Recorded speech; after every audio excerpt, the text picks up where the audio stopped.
চলে আসলাম বান্ধবীরা, দেখেন কত বড় একটা পুঁটি মাছ নিয়ে চলে আসলাম। আজকে যে আমার সাথে কি কি ঘটবে সব আপনারা আজকে দেখতে পারবেন। এখানে মুসুর ডাল ধুয়ে নিছি, মুসুর ডাল চচ্চড়ি করবো। আর এখানে সব মশলা, হলুদ মরিচ সব, আর চুলা জ্বালা নিছি। আর এখানে ভাত আগে থাকতেই আমি বানাই নিছি। ভাতটা বানাই নেই নাই মানে হইতেছে রান্না করে নিছি। উল্টা পুল্টা কথা বাইর হয়ে যায় মুখ দিয়ে সবসময়। আমার মনে করেন যে যখনই রেকর্ডিং করতে যাবো তখনই উল্টা পুল্টা মুখ দিয়ে কথা বের হয়। আগা জাগা ওখানে আমি এই মুসুরি ডালের মধ্যে পেঁয়াজ, কাঁচামরিচ, তারপরে হইতেছে মরিচ, হলুদ বাটাম দিয়ে ভালো করে মাখা মাখা করে তেলটা, এই যে তেল পরে না বলতে হেনালা কি কোনটা না, তেলটা ডাইলা দিয়ে মাখায় চুলায় বসাই দিলাম। এখন একটু পানি দিয়ে দিব ডাইকা ডুইকা, তারপরে দিব হইতেছে আপনার মশলার মধ্যে ওই যে দেখেন আবার বাইরে উল্টা পুল্টা কথায়। দেখেন খুব সুন্দর চুড়িটা পরছিলাম, কেলে গেছে চুড়িটা আজকে পরছিলাম আমি নিজেও জানি না। মনে করে চুড়িটা কোন বনের চুড়ি, যদি আপনাদের কারো লাগে আমার এই কমেন্টে জানায়েন। আর এখান দিয়ে তাওয়াটা বসাই নিলাম, মাছটা ভাজবো। দেখেন কি শুরু হয় এই তাওয়া বসানোর পরে। মশলা নিয়ে নিলাম, হলুদ মরিচ যা যা আছে সব একবারে মাছের গায়ে ভালো করে মাখা ঝাঁকা করে নিব। ও ভুলে গেছিলাম মুসুরি ডালে লবণ দেয়নি, লবণটা দিয়ে নিলাম। সব মাখায়া মাছের মধ্যে এখন মনে করেন মাখা মাখা করে নেব। আর বান্ধবীরা যখনই আমি মনে করেন রেকর্ডিং করতে আসি, এই দেখেন একটা বোম বাস্টিং হয়ে গেল। এই যে কথা কইতে কইতে বোম বাস্টিং, দেখেন অবস্থাটা কি হয়েছে দেখেন।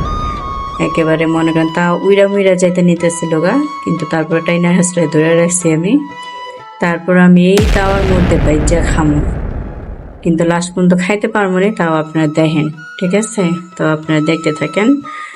এই যে তেলটা দিয়ে দিলাম, তেল দেওয়ার পরে দেখেন কি শুরু হয় আবার।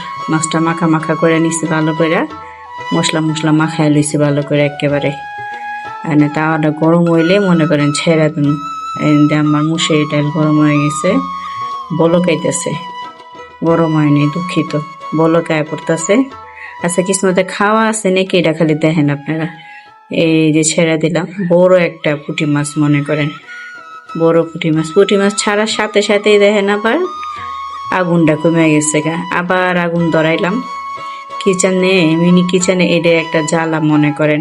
আপনারা তো মনে করেন খুব সহজ, মিনি কিচেনে যারা যারা রাঁধে তারা একমাত্র বুঝে। এই যে ভালো করে এখন আগুনটা ধরাই দিছি। এখন একেবারে ভাবছিলাম মোচা করে ভাইজা নিমু ভালো করে, যে খাওয়ার সময় কচর মোচর করে খামো একটু। মাথা পুইরা ছাই হয়ে যেতেছে, লেঞ্জ হেন্দা পুইরা ছাই হয়ে যাবো। দেখেন কাহিনীটা। তারপরে যে শুরু হইব আসল ঘটনা। মনে করেন ভালো করে আমি তো মনে করতেছি যে ওই পিঠটা ভালো করে বাজা হইতেছে। এরপরে দেখেন ঘটনা আপনাকে দেখাইতেছি, কারণ কি কুমার দুঃখের ঘটনা। মাছটা মনে করেন কড়া করে আর বাজা করতে পারলাম না।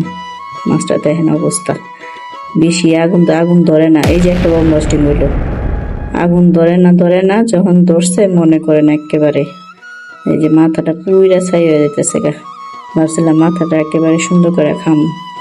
এই যে দেখেন, এই যে উল্টাইলাম, ওখানে উল্টানোর পরে দেখেন কি একটা অবস্থা হয়। ওই যে উল্টাতে পারতাছি না, মনে করেন এমন চুলাটা ধরছিল। এই দেখেন ছাল বাকড়া সব একেবারে সরে গেছে গা। আর লেঞ্জাটা দেখেন কালি দিয়া কালা হয়ে গেছে গা, কি অবস্থা হয়ে গেছে গা।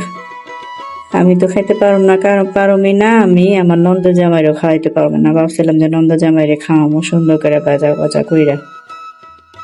যাওগা দেই শেষ পর্যন্ত কি হয় আপনারাও দেখেন। তারপরে দেখেন যে আমি খাইতে পারি নাকি, কিংবা আমার নন্দ জামাইরে দিতে পারি নাকি।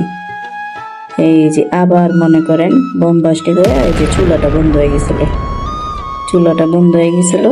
এরপরে আর কি করবো, কিছু করার নাই। তামসাটা দেখেন, এই যে উঠাই নিলাম, আর বাজুম না। আমি পাগল হয়ে যাবো। এই যে দেখেন বান্ধবীরা উল্টা পুল্টা ভাজলাম, সুন্দর করে ভাজতে চাইছিলাম, অবস্থাটা দেখেন। এখন আমি এটা উঠাই নিব। আজকে কিসমতে কপালে আর খাওয়ার নাইকা, এই দেখেন উঠাই নিলাম। এমন করে কে খাইতে চাইবো। একদিক দিয়ে বাস্ট জায়গা করে এই দেখেন বাজা হয়েছে। আবরা খাবরা কি হয়েছে আমি নিজেও জানি না। আজকে কপালে খাওয়ানি নাইকা, যা খাইলামই না, উল্টায় সব হালাই দিলাম। আল্লাহ হাফেজ।